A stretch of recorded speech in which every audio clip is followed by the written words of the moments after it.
Practically any high school student with access to a computer has probably heard something along the lines of this sentence from their parents. Man, I sure wish I had the internet when I was your age. That would have made all my homework so much easier. And to some extent, they're right. Thanks to the internet, our generation has access to a myriad of resources that the previous one completely missed out on. For example, I'm pretty sure I'd rather run straight through a beehive with my mouth wide open than try to write an MLA citation by hand.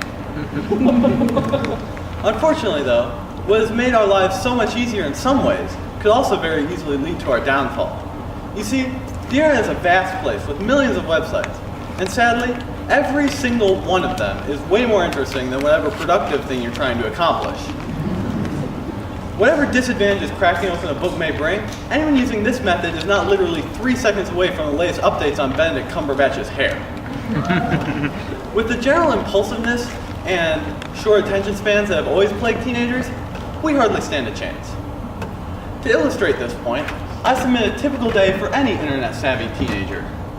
You come home from school having written approximately 0% of the 3-page history paper due tomorrow. Along with the dread of having to write an entire paper in one evening, you also feel a determination of sorts. Surely today, you won't allow yourself to get sidetracked. However, just as you're about to start research for that totally epic essay you're about to write, something catches your eye. A link to the slideshow of the 23 creepiest llamas. Now, you may be dead set on working hard today, but you're no masochist. No dumb assignment is going to deprive you from your constitutional right to look at pictures of creepy llamas. So you browse through the slideshow, which was totally worth it by the way, and think that's it. You're finally ready to get to work. The problem is though, that slideshow sticks in your head, making it nearly impossible to focus. The government has responded to this controversial issue by, man, that 17th llama was really creepy. Implementing policies designed to, I didn't even know llama eyebrows could do that. Clearly concentration is a lost cause at present, so you decide on the only logical remedy. Watching 5 hours of Netflix. Before you know it, it's 3 a.m. and you're not even close to finish with your paper. Although you have written the script for the llama version of Breaking Bad. I'm sure Pixar will return my calls eventually. As I hope I've just demonstrated, the road to using the internet productively is treacherous and occasionally paved with llamas. When every movie, TV show, or song is 4 or 5 clicks away, it can take more willpower than many of us have to force ourselves to work on an assignment we have on a given day. It's also a question of short-term versus long-term. If I really buckle down on this essay, then maybe I'll get a better grade, which maybe will improve my GPA, which maybe will help me get into a selective college, which maybe will land me a better job, which maybe will make me happier.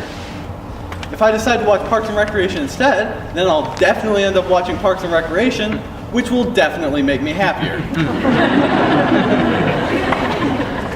And I haven't even mentioned social media yet. Facebook, Twitter, Instagram, Snapchat, there are so many of them. And yet they all basically serve the same two purposes. To show off to the world your prowess at procrastination, and to feel intense shame because everyone else's procrastination is way cooler than yours. Sure, you and George McTeenager are both sitting at your computers doing nothing, but he just posted a picture of himself doing that while wearing scuba goggles. Which makes you think, why am I not wearing scuba goggles? And before you know it, you spent an hour and a half on Amazon diligently reading reviews to try to figure out which pair of scuba goggles is of the highest quality. And you can barely even swim. The internet is certainly a fantastic place, both for schoolwork and, well, pretty much anything else. When it's used well, it's many times more efficient than wandering through a library hoping for a source with some relevance to your increasingly obscure topics. The problem is, telling someone to use the internet productively sometimes feels akin to dropping somebody off in Las Vegas and telling them only to spend time in the library. Ours is undoubtedly the most impulsive generation, and the flashiest neon signs always point far, far away from whatever is meant to be accomplished. If there's one thing I am thankful for, though, it's that I won't be in high school 30 years from now. Who knows how easy it will be to avoid doing anything productive? Will eating a certain kind of fruit give me access to the internet? Will sitting on the toilet automatically provide a range of entertainment options? I don't know. But what seems certain is that procrastination will only grow more enticing and convenient as time wears on. Thankfully, I'll have grown out of this endemic lack of willpower by then. Right?